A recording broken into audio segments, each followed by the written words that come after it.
This week on The Social, Michael Bublé is here, and he's got a new album that'll make you fall in love all over again.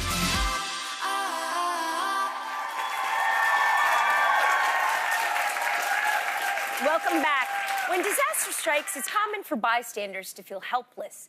Our next guest wants to encourage everyone to take little steps that make big differences in the lives of survivors. In her new book, Disaster Heroes, Suzanne Bernier shares stories of those who saw a chance to help and immediately took action. Welcome to the show, Suzanne.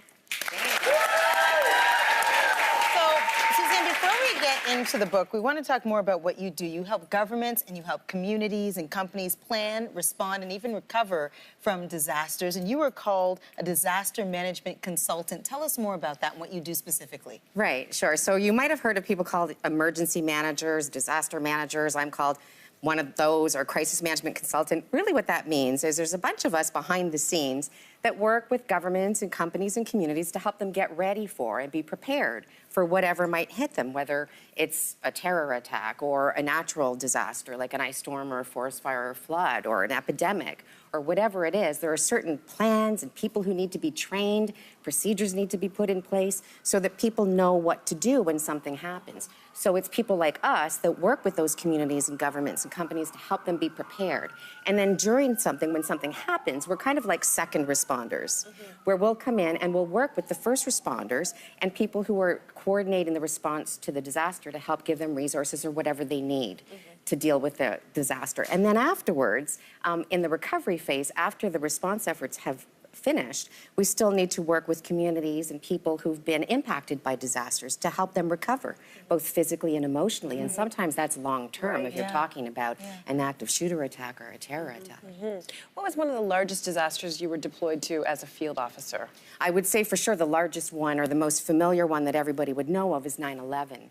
And at the time, I wasn't actually physically deployed to New York. I was a field officer here in Ontario with the province, Emergency Management Ontario. So I was deployed to a community in northern Ontario where a lot of the planes that were to be grounded at that one community. So I was deployed there first, worked within the emergency operations center of that city that opened up. The mayor's there, fire chief, police chief.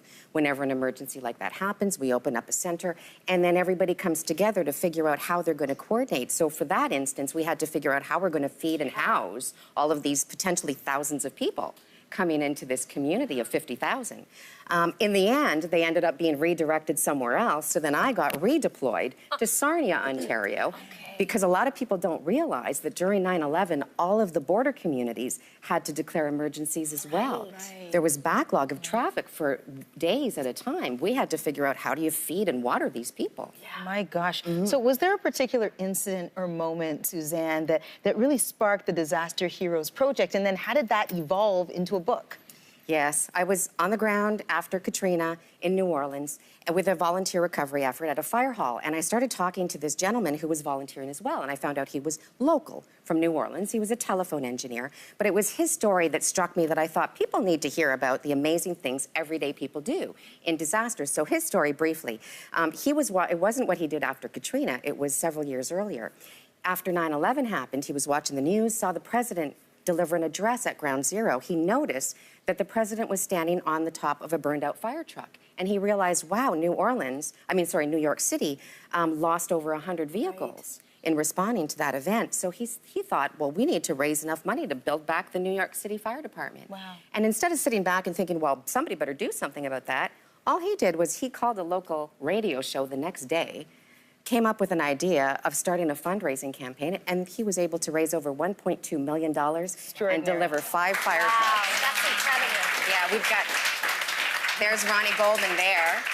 They just showed a picture as well of the fire truck, the first fire truck that was delivered, called the Spirit of Louisiana. Oh, that's great. Yeah, and it went all the way to New York. It's since made its way back to New Orleans 4 years later after Katrina happened, with the same amount of firefighters that lost their lives in 9/11, accompanied the Spirit back to New Orleans to help rebuild that city after. Wow, that's amazing. Your book is filled with everyday heroes and their stories like Ronnie. So how did you choose which heroes to profile? Well, I started putting a call out there to my colleagues and friends to let them know what I was looking for and who I wanted to profile. But then I started watching for them as well. And it's remarkable when you put it out there and you look for things, then they find you.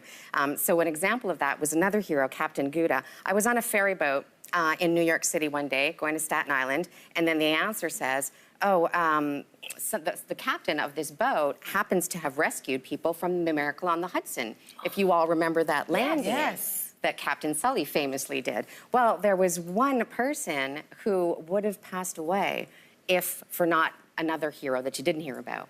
Captain Muhammad Gouda was one of the first ferry boat captains who maneuvered his vessel to help rescue those passengers who were now on the wings. There was one woman who slid off the wing, would have drowned if it were not for Captain Muhammad Gouda and his crew reaching in time to pluck her out of the water. Wow. It's incredible, all of these stories. Hey, you've done a lot of volunteer work with survivors of active shooters and terror attacks. How do you begin to help them heal and recover from a disaster that is unimaginable to so many of us?